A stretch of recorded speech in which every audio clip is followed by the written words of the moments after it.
জীবনে তো অনেক কিছুই করলাম, কিন্তু একটা গাড়ি কেনার শখ। দূর, টাকা পয়সা দিয়ে কি হবে? বন্ধুর একটা ফোন দিয়ে লই তো।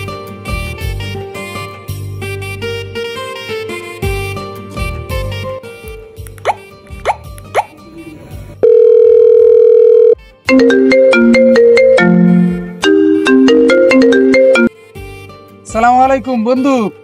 ওয়ালাইকুম আসসালাম বন্ধু। কই আছিস তুই? এই তো বন্ধু, আমি বাড়ির ছাদে আছি। কিছু কবি? ও বন্ধু, আমি অনেকদিন ধরে চিন্তা করতে আছি একটা গাড়ি কিনবো। আমি বসুন্ধরা সিটি আছি, তুই একটু আসতে পারো? তুই একটু আয় তো, একটা গাড়ি কিনবো। অনেকদিন ধরে এটা আমার একটা শখ, একটা গাড়ি কিনবো। তুই একটু আয় তো। বন্ধু, আমি তো একটু ব্যস্ত আছি, আমি না গেলে হয় না।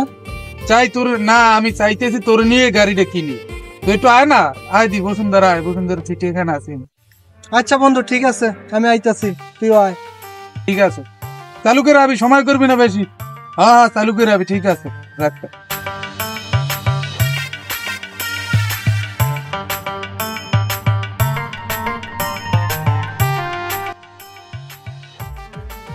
কি অবস্থা? এই তো ভালো আছো বন্ধু? এই তো আল্লাহ রাখছে ভালো। হ্যাঁ। তা তুমি বলে কি গাড়ি কিনবা? চলো। গাড়ি তো কিনতে চাইছিলাম, চলো চলো। যাই।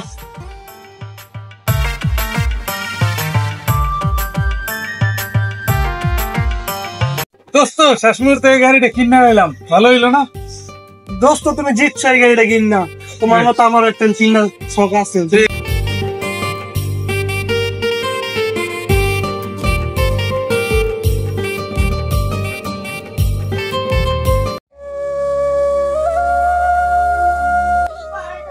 বন্ধু, তোমার কি হয়েছে?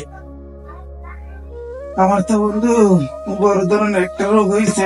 ডাক্তার আমারে কইছে আমার বড় ধরনের একটা রোগ হয়েছে। আমি নাকি 15 দিনের বেশি বাঁচবো না রে বন্ধু। আমি নাকি 15 দিনের বেশি বাঁচবো না। বন্ধু, তুই তো যা চাইতি তাই কর, তুই তোর মন মতো। এখন তোর শেষ ইচ্ছাটা কি?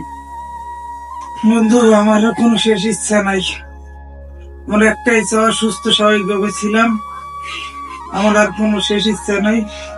আল্লাহ পাক এই সুস্থ স্বাভাবিক রাখছিল, ওইটাই আমার আলহামদুলিল্লাহ ভালো ছিলাম। টাকা পয়সা, দম দৌলত, এগুলো দিয়ে কিছু হয় না। আল্লাহ তাআলা প্রত্যেকটা মানুষকে সুস্থতা দান করে।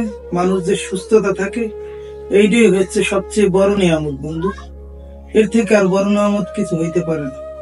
তাই মানুষ সুস্থ থাকলে সবসময় আল্লাহর দরবারে শুকরিয়া জানানো উচিত। শুকরিয়া, আলহামদুলিল্লাহ, আলহামদুলিল্লাহ।